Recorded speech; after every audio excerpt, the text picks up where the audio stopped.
Subscribe Mufti Qasim Nawaz online for more videos. بسم اللہ الرحمن الرحیم. السلام علیکم ورحمۃ اللہ وبرکاتہ. سامعین مکرم، اس پرفتن دور میں ہر شخص پریشان ہے.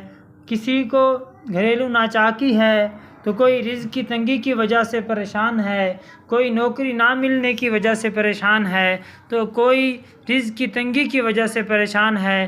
سامعین مکرم، آج ہم آپ کو ایک ایسا وظیفہ بتانے جا رہے ہیں جس کو بہرا پڑھ لے، گنگا پڑھ لے تو ٹھیک ہو جائے، بہرا پڑھ لے تو ٹھیک ہو جائے، اور جس نے پہاڑوں جتنا گناہ کیا ہو وہ بھی پڑھ لے تو خدا اس کی بخشش و مغفرت فرما دے. اور جس کو بھی جو پریشانی ہے، اگر ہر نماز کے بعد وہ اس وظیفے کو اپنے وظائف، اپنے اوراد میں شامل کر لے تو اللہ تعالیٰ اس کی ہر قسم کی تکلیف و پریشانی کو دور فرما دیں گے. سامعین مکرم، ایک ایسی تسبیح ہے کہ امام باقر علیہ السلام نے فرمایا کہ جو شخص اس تسبیح کو پڑھے اور اس کے بعد دعائے استغفار کرے تو اللہ تعالیٰ اسے بخش دیتا ہے، کیونکہ یہ تسبیح فاطمۃ الزہرا سلام اللہ علیہا ہے. اگرچہ مقدار و تعداد میں یہ صرف 100 الفاظ یعنی 100 کلمات ہیں، لیکن میزان عمل میں 1000 ذکر کے برابر ہے. اس تسبیح کے پڑھنے سے شیطان دور اور خدائے رحمت کی خوشنودی اور رضا حاصل ہوتی ہے. سامعین مکرم، اس یہ تسبیح کس طرح عطا ہوئی، پہلے یہ سماعت کیجئے. ایک مخصوص ذکر ہے جو کہ نبی کریم صلی اللہ تعالی علیہ وآلہ وسلم نے اپنی سب سے پیاری اور چہیتی صاحبزادی سیدہ کائنات خاتون جنت سیدہ فاطمۃ الزہرا سلام اللہ علیہا کو تلقین کی تھی. جبکہ حضرت علی بن ابی طالب نے فرمایا کہ حضرت سیدہ کائنات جب دن بھر کام کرتی تو دن کا کام ان پر دشوار گزرتا تھا، تو انہوں نے اپنی آسانی کے لیے نبی رحمت سرور کائنات سرکار دو عالم صلی اللہ تعالی علیہ وآلہ وسلم سے ایک باندی عنایت کرنے کی درخواست کی تاکہ گھر کے کام کاج میں کچھ سہولت ہو. تو نبی رحمت صلی اللہ تعالی علیہ وآلہ وسلم نے بندی عطا کرنے کی بجائے انہیں بہت زیادہ قیمتی اور بہتر چیز عنایت فرمائی. تو اسے لے کر سیدہ کائنات سیدہ فاطمۃ الزہرا سلام اللہ علیہا بہت زیادہ خوش ہو گئیں. اس تسبیح کی بہت زیادہ فضائل احادیث اور اقوال اولیاء میں درج ہیں، اور اس کو فرض نماز اور نفل نماز کے بعد تسبیح کو پڑھنے سے مستحب ہے، اور خصوصاً نماز فجر کے بعد پڑھنا اس کا زیادہ ثواب ہے. تو اب سماعت کیجئے کہ وہ تسبیح کون سی ہے.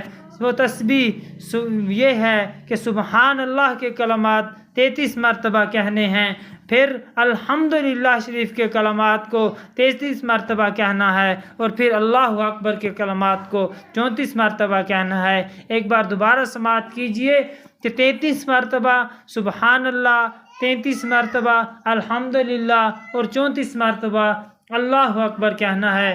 یہ تسبیح نبی رحمت صلی اللہ تعالی علیہ وآلہ وسلم نے سیدہ کائنات کو عنایت کی تھی.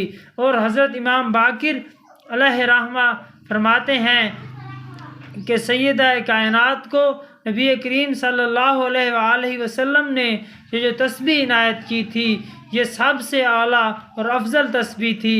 اور سیدہ کائنات جب گھر کا کام کرتے ہوئے تھک جاتی تھیں تو وہ اسی تسبیح کو پڑھتی رہتی تھیں، تو ان کی تمام تر تھکاوٹ دور ہو جاتی تھی. اور آج بھی اگر کوئی شخص کسی کام میں تھک جاتا ہے اور بہت زیادہ تھک جاتا ہے تو پھر اس کو چاہیے کہ وہ تسبیح فاطمۃ الزہرا سلام اللہ علیہا کا ورد کرتا رہے، اس کی تمام تھکن دور ہو جائے گی. اسی تسبیح کے متعلق امام جعفر صادق علیہ السلام کے پاس ایک شخص آیا اور امام نے اس سے بات کی، تو اس شخص نے آپ کے کلام کو نہ سنا تو امام سے اپنے بہرے پن کی شکایت کی. تو امام جعفر نے اس کو فرمایا تمہیں کس نے منع کیا ہے؟ تم کیوں تسبیح جناب فاطمہ سلام اللہ علیہا سے غافل ہو؟ تو اس شخص نے کہا میں آپ پر قربان جاؤں، یہ تسبیح فاطمہ سلام اللہ علیہا کیا ہے؟ تو امام نے فرمایا 34 مرتبہ اللہ اکبر کہنا، 33 مرتبہ الحمدللہ کہنا اور 33 مرتبہ سبحان اللہ پڑھنا، اسی کو تسبیح جناب فاطمہ سلام اللہ علیہا کہتے ہیں۔ وہ شخص کہتا ہے میں نے تھوڑا عرصہ ہی اس عمل کو انجام دیا تھا کہ میرا مکمل بہرا پن ختم ہو گیا اور میں بالکل درست ہو گیا۔ امام جعفر صادق سے منقول ہے کہ انہوں نے ابو ہارون سے فرمایا اے ابو ہارون، تم اپنے چھوٹے بچوں کو جس طرح نماز پڑھنے کا حکم دیتے ہو اسی طرح ان کو تسبیح جناب فاطمہ الزہرا سلام اللہ علیہا پڑھنے کا بھی حکم دیتے رہا کرو۔